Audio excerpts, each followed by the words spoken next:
Assalamualaikum warahmatullahi wabarakatuh.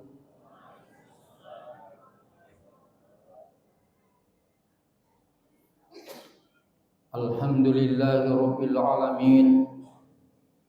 Wassalatu wassalamu ala asrafil mursalin wa khatamin nabiyyin Sayyidina Muhammadin wa ala alihi wa ashabihi ajma'in, amma ba'd.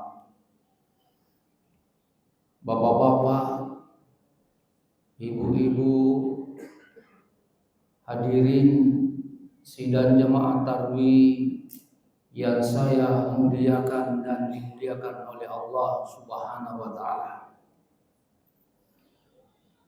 Insyaallah pada kesempatan ini saya akan menyampaikan sebuah ayat.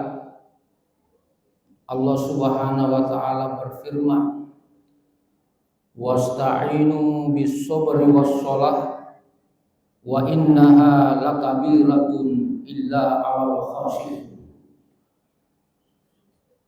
Wasta'inu, dan jadikanlah kalian penolong, bis-sabri was-shalah, bis-sabri dengan kesabaran, was-shalah dan salat.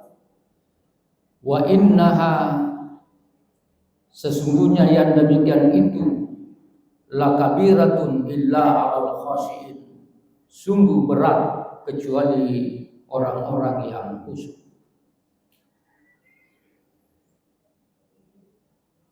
Kalau kita perhatikan ayat ini, maka ada dua dituntut untuk menjadikan penolong di hadapan Allah Subhanahu wa taala. Yang pertama adalah kesabaran, yang kedua adalah salat. Pertama, sabar. Kalau misalnya hilang sandalnya, maka bersabar. Atau jatuh dan benjol kepalanya, bersabar. Hilang motornya, bersabar. Hilang dompetnya, sabar. Kalau HP-nya hilang, sabar. Sakit-sakit lututnya, sabar. Mau pedih-pedih lekana, sabar lagi. Sakit gigi, sabar.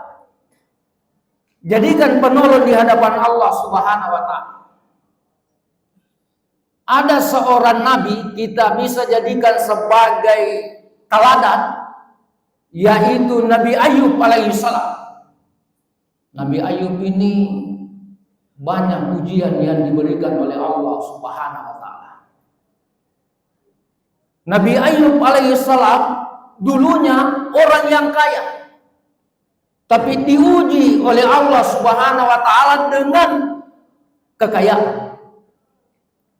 Nabi Ayub alaihissalam dulu banyak anaknya, kemudian diuji oleh Allah meninggal anak-anak. Bahkan anggota tubuhnya Nabi Ayub alaihissalam sakit, diuji oleh Allah. Ada yang mengatakan hanya dua yang tidak diganggu ular, yaitu lidah dan hatinya.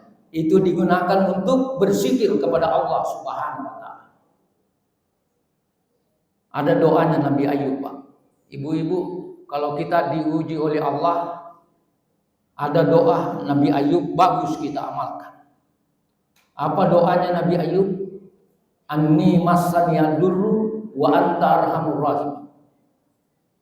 Saya dapat doa ini dari Andre Guruta Muhammad Nur. Dulu waktu hidup saya rajin belajar di sana dan banyak doa-doa yang diajarkan. Alhamdulillah, ketika Nabi Ayub alaihissalam rajin membaca doa ini, diberikan jalan keluar dari masalah yang dihadapi. Karena itu Bapak-bapak, ibu-ibu, kalau diuji, baca doa itu. Kalau kita perhatikan di dalam Al-Quran, banyak ujian yang diberikan oleh Allah Subhanahu wa Ta'ala. Termasuk di antaranya adalah berupa ketakutan. Tidak ada orang yang tidak pernah tidak takut. Ada yang tidak takut di sini. Intinya adalah takut mati. Ujian yang lain adalah kelaparan. Intinya adalah puasa. Mengapa kita lapar? Supaya kita merasakan apa yang dirasakan oleh orang-orang yang lapar. Kekurangan harta. Dulu kita menjadi kaya, kemudian menjadi miskin, itu adalah ujian.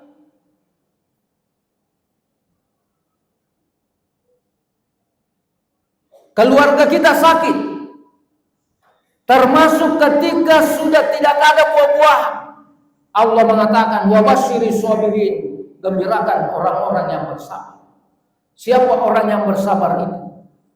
Alladzina idza asabatuhum musibah, orang-orang yang apabila ditimpa musibah, qalu, mereka mengatakan, inna lillahi wa inna ilaihi raji'un. Sesungguhnya kami milik Allah dan sesungguhnya kami kembali kepadanya. Saya sering mengatakan, jadilah seperti tukang parkir. Bagaimana tukang parkir itu? Banyak mobilnya, banyak motornya. Tapi ketika diambil motornya, diambil mobilnya, tidak pernah marah. Mengapa tidak marah? Mengapa tidak marah, Pak? Karena bukan punyanya. Demikian juga kita di hadapan Allah Subhanahu wa Ta'ala. Semua miliknya Allah. Kalau Allah mengambilnya, maka kita ucapkan inna lillahi wa inna ilaihi raji'un. Itu yang pertama. Sudah mau habis waktu, baru satu. Yang kedua adalah as-sholat. Jadikan penolong sholat yang kita lakukan. Pertanyaannya kemudian, apakah sholat yang kita lakukan sudah bisa menjadi penolong? Tidak ada yang bisa lakukan itu kecuali orang-orang yang khusyuk. Pertanyaannya kemudian, apakah kita mampu khusyuk dalam sholat? Boleh jadi ada orang mulai dari takbir sampai assalamualaikum, ingatannya ada di mana-mana. Boleh jadi sebelum sholat cari kunci motor, sekalinya sholat dapat kunci motornya. Di dalam sholat yang diingat adalah makanan. Kira-kira nanti kalau sudah sholat apa yang dimakan? Bahkan ada orang yang sholat ingatannya sampai di Jakarta.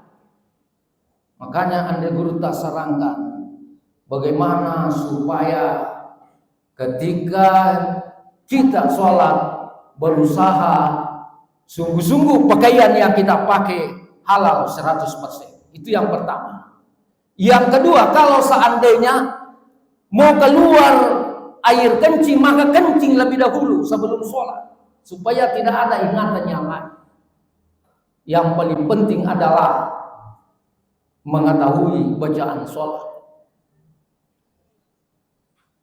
Di dalam sholat itu luar biasa Pak doanya. Doa antara dua sujud. Ada yang hafal doa antara dua sujud? Dihafal semua barangkali. Ada 8 doa di situ Pak. Rabbi ghafirli warhamni wajburni warfa'ni warzuqni wahdini wa'afini wa'fuani. 8 doanya. Dan semua ada di situ. Rabbi ghafirli, ya Tuhanku ampunilah saya. Warhamni, kasihanilah saya. Wajburni, tutuplah aibku. Warfa'ni, angkatlah derajatku. Warzuqni, berikanlah rizki kepadaku. Jadi dalam sholat kita juga minta rizki kepada Allah. Rizki itu luas maknanya, bukan hanya uang. Rizki termasuk keturunan itu rizki, termasuk kesehatan itu rizki, Bahkan orang Makassar kalau terbentur kakinya itu juga rizki. Apa nakana? Dalekmu. Apa artinya dalekmu? Rizkimu. Kita minta kepada Allah di dalam salat, wahdini, berikanlah petunjuk kepadaku. Wa'afini, dan berikanlah kesehatan kepadaku ya Allah. Afini ini adalah kesehatan jasmani dan rohani.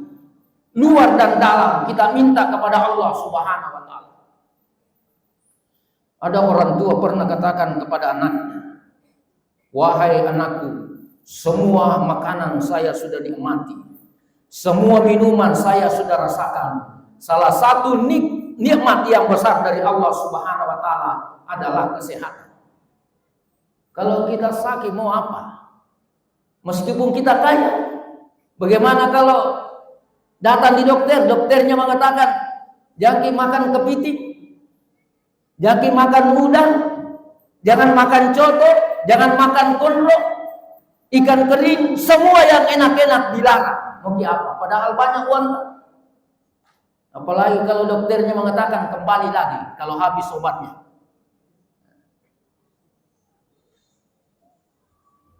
Di dalam sholat kita minta kepada Allah diberikan kesehatan. Wa'afini, wa'fuani, dan maafkanlah aku ya Allah. Rasulullah SAW kalau ada masalah yang dihadapi, maka yang pertama dilakukan adalah sholat. Dan di dalam Al-Quran ada firman Allah Subhanahu wa taala mengajak kepada kita semua. Allah Subhanahu wa taala berfirman, wa'mur ahlaka bis-shalah wastabir 'alaiha la nas'aluka rizqa nahnu narzuquka wal aqibatu lit-taqwa. Wa'mur ahlaka bis-shalah, perintahkanlah keluargamu untuk melakukan salat. Perintahkan istri melakukan salat, perintahkan anak-anak kita melakukan salat. Wastabir 'alaiha, bersabar atasnya. Kita bersabar melakukan salat, bersabar mengajak anak-anak kita untuk melakukan sholat. Allah mengatakan, la nas'aluka rizqa, kami tidak akan minta rizki kepada anda. Nahnu narzuquka, kami yang akan memberikan rizki anda. Wal aqibatu littaqwa, kesudahan bagi orang yang bertakwa. Artinya apa? Bapak-bapak, ibu-ibu, kalau seandainya penghuni rumah, di dalam rumah kita semua keluarga kita melakukan sholat, maka insya Allah Allah akan memberikan rizki dunia dan rizki akhirat. Allah akan menurunkan rahmat di rumah itu. Karena itu sebagai orang tua yang baik, marilah kita mengajak anak-anak kita, keluarga-keluarga kita melakukan yang namanya sholat. Saya pernah jalan-jalan dan masuk di masjid berjemaah. Selesai berjemaah, ada orang tua bertanya kepada saya. Dan selesai bertanya kepada saya juga kembali bertanya kepadanya. Pertanyaan saya adalah, berapa anaknya Pak? Itu pertanyaan saya, berapa anaknya? Dia jawab, alhamdulillah anak saya 5. Saya tanya kembali, sudah kerja semua anaknya Pak? Orang tua itu mengatakan, alhamdulillah sudah kerja semua. Saya tanya kembali, apa resep yang dia makan? Nah, dia mengatakan, saya berikan pesan kepada anak-anak saya, wahai anakku, kalau mau sejahtera di dunia dan di akhirat, mau bahagia di dunia dan di akhirat, maka satu pesan saya, jangan pernah tinggalkan sholat 5 waktu.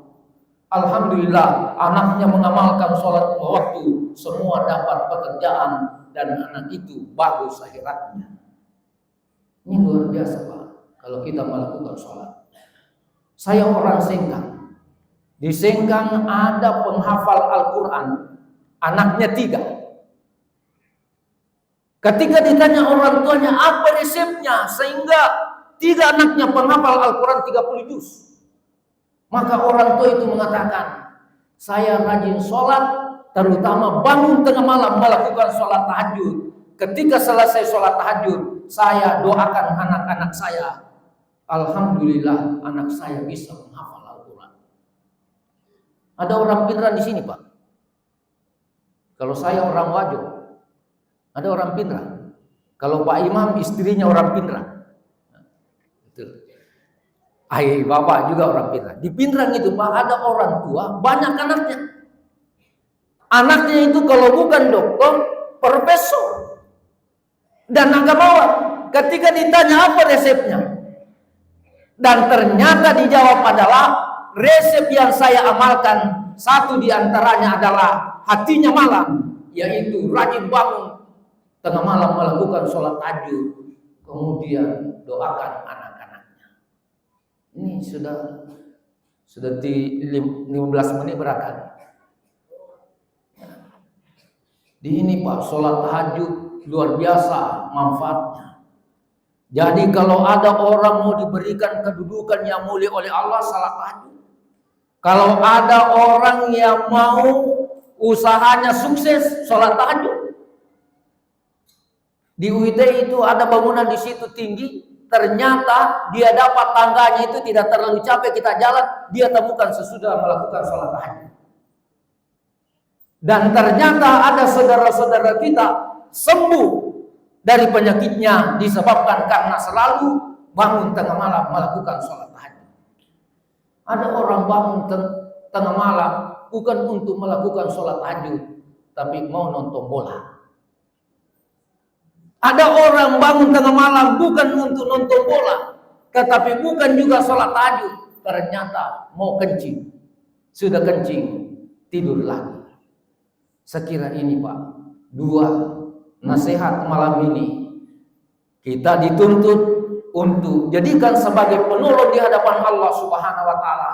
Yang pertama adalah kesabaran, dan puasa yang kita lakukan itu melatih diri kita untuk bersabar. Dan yang kedua adalah sholat yang kita lakukan, jangan pernah tinggalkan yang namanya sholat, karena sholat itu yang pertama nanti ditanyakan di hari kemudian. Kalau seandainya sholat kita baik, maka insya Allah seluruh amal kita baik. Tetapi kalau seandainya sholat kita bermasalah, maka seluruh amal kita bermasalah. Akhirul kalam, wabillahi taufiq was sa'adah. Assalamualaikum warahmatullahi wabarakatuh.